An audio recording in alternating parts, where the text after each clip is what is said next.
L'un des mensonges les plus coûteux que j'ai entendu dans ma vie et un mensonge que nous avons probablement tous appris sans savoir que c'était un mensonge, c'est le temps, c'est de l'argent. Le temps, c'est de l'argent.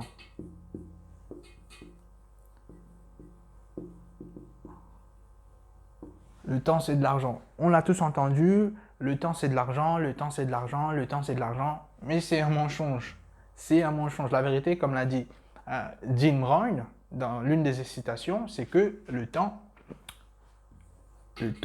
est plus précieux que l'argent. Tu peux avoir plus d'argent, mais tu ne peux pas avoir plus de temps. Et le temps n'est simplement pas plus précieux que l'argent. Le temps est infiniment plus précieux que l'argent. Le problème avec ce mensonge, c'est qu'il peut inconsciemment te pousser à faire un tas d'erreurs. La première erreur, ce que tu risques de faire en croyant que l'argent, le temps c'est de l'argent, c'est de gaspiller beaucoup de temps à essayer d'économiser un peu d'argent. Par exemple, tu tentes de réparer quelque chose, tu ne sais pas comment réparer, et que tu n'aimes pas réparer, juste pour économiser un peu d'argent, au lieu de payer quelqu'un qui est un expert et qui pourrait régler le problème sûrement et bien plus vite que toi. Une autre erreur que ce mensonge peut provoquer, c'est de te maintenir à vendre beaucoup de ton temps contre un peu d'argent de quelqu'un d'autre. Il n'y a rien de mal à cela, mais cela ne signifie pas que tu dois rester coincé dans un travail qui ne te paye pas bien et qui ne valorise pas ton temps à la hauteur que tu voudrais. Ce qui se passe en croyant ce mensonge, que le temps c'est de l'argent, cela peut te pousser à accorder plus de valeur à l'argent qu'au temps. Pourtant, ce qui est drôle à ce sujet, c'est que nous savons tous intrinsèquement que le temps est infiniment plus précieux que l'argent. Mais nous n'agissons pas en accord avec cela. Je t'explique comment. Supposons que tu doives choisir entre deux pilules. Une pilule rouge qui met 10 millions dans ton compte bancaire, mais ta vie se termine après 24 heures.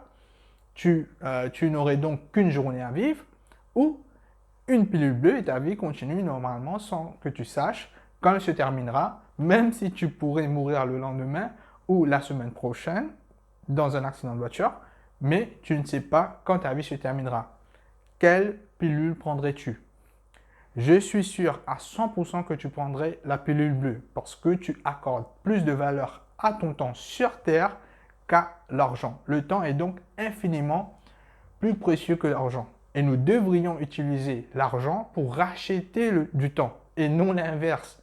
Et dans les Écritures, je pense que c'est Éphésiens chapitre 5, verset 15, il est écrit « Ayez donc soin de vous conduire avec prudence, non en insensés, mais comme des sages, rachetez le temps, car les jours sont mauvais. » Alors, comment marchons-nous sagement, non comme des insensés, mais comme des sages?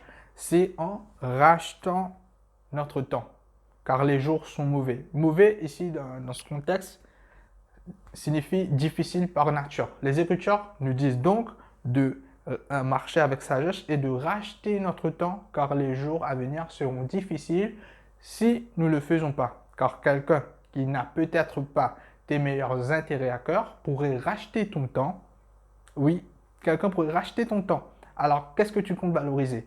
Le temps ou l'argent? À savoir que si tu n'es pas la première personne à valoriser ton temps, ne compte pas sur les autres pour commencer à le faire. Et ce qui est bien, quand tu commences à valoriser ton temps, tu finis par avoir plus d'argent et plus de temps. Donc, j'espère que ça t'aidera à prendre des meilleures décisions par rapport à ton temps et l'argent. Si tu as aimé, on se voit à la prochaine. Ciao!